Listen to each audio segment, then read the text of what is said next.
El descubrimiento de América supuso uno de los mayores hitos de la humanidad.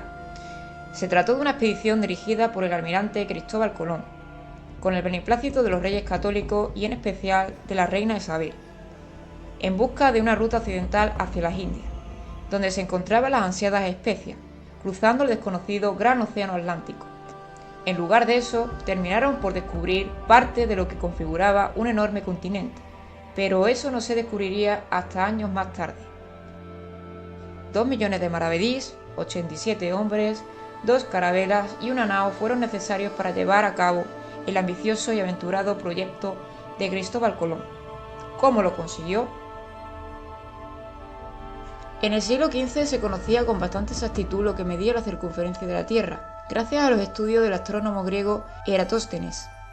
Es por ello por lo que, al desconocer la existencia del continente americano e imaginando un gran océano en su lugar, podrían deducir que sería prácticamente imposible llegar desde la península ibérica a las Indias sin perecer en el intento. Por esa misma razón, Portugal rechaza el proyecto occidental cuando Colón lo propone por primera vez, pues él sostenía erróneamente que la Tierra era mucho más pequeña de lo que se había establecido como cierto. ¿Por qué creía esto? Cristóbal Colón había vivido en Madeira y quizás también en las Azores, y había hablado con muchos otros marineros que le contaban noticias sobre naufragios, rumores, leyendas de ciertos marineros atrevidos, descripciones de ciertos elementos flotantes que habían sido arrastrados por las corrientes, islas perdidas en el mar, lo que le llevaba a pensar que quizás las Indias estarían más cerca o que podía haber una isla anteponiéndola. No obstante, solo eran conjeturas. Hasta que un día del año 1484 recibió una gran revelación, la información que necesitaba para poder ver materializado su proyecto. Son numerosos los cronistas del siglo XVI que describen a un predescubridor, un piloto que llegó de manera accidental, arrastrado por unos fuertes vientos, junto a su tripulación en una carabela, a una de las islas de Centroamérica, pudiendo regresar ya solo unos cuantos hombres en muy mal estado de salud, allí donde vivía Colón, desvelándole el secreto que llevaría al almirante a su destino. Dícese que él le recogió en su casa como amigo y le hizo curar, porque también venía enfermo, pero que también se murió como los otros, e que así quedó Colón informado de la tierra en navegación de estas partes, y en él solo se resumió este secreto. Como tuvo noticia de aquellas nuevas tierras por relación del piloto muerto, informése de hombres lidos sobre lo que decían los antiguos acerca de otras tierras y mundos. Con quien más comunicó esto fue con fray Juan Pérez de Marchena, que moraba en el monasterio de la Rábida. Habiendo por un terrible e importuno temporal reconocido el nuevo mundo, dejó por paga del buen hospedaje a Cristóbal Colón la noticia de cosa tan grande, y así pudo ser. Y murieron todos en su casa, dejándole en herencia los trabajos que les causaron la muerte, los cuales aceptó el gran Colón con tanto ánimo y esfuerzo que, habiendo sufrido otros grandes aún mayores, pues duraron más tiempo, salió con la empresa de dar el nuevo mundo y sus riquezas a España, como puso por blasón en sus armas diciendo a Castilla y a León, nuevo mundo dio Colón.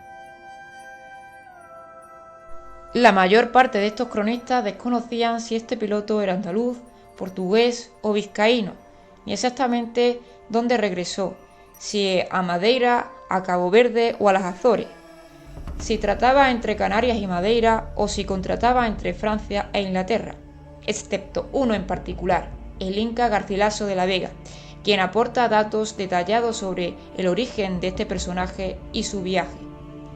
Se llamaba Alonso Sánchez, natural de la villa de Huelva. Al parecer navegaba de España a las Canarias comercializando algunas mercancías que allí se vendían bien, y de las Canarias cargaba con frutos hasta Madeira, volviendo a España cargado de azúcar y conservas. En uno de sus trayectos entre Canarias y Madeira le sorprendió un temporal y se dejaron llevar por la tormenta, apareciendo a los 29 días aproximadamente cerca de una isla. El piloto tomó tierra y recogió provisiones para el viaje de vuelta, partiendo enseguida. Sin ser suficientes estas provisiones, debido a la dilatación del viaje, comenzaron a enfermar y a morir. Ya tan solo quedaban unos 5 hombres, entre ellos el piloto Alonso Sánchez, que consiguieron llegar a una isla de las Azores, donde vivía Cristóbal Colón, quien los acogió y trató de sanar hasta que irremediablemente fallecieron, no sin antes entregarles la carta de navegación, la ruta secreta occidental hacia las Indias.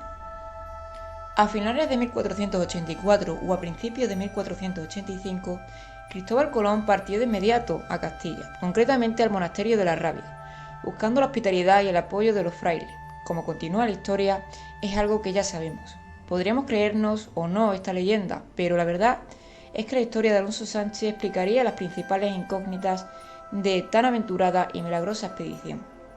En primer lugar, a finales del siglo XV los reyes católicos estaban centrados solo en una cosa: la expulsión de los musulmanes del último reducto, el reino nazarí de Granada. Sin embargo, desvían parte de su atención al proyecto aparentemente loco del almirante.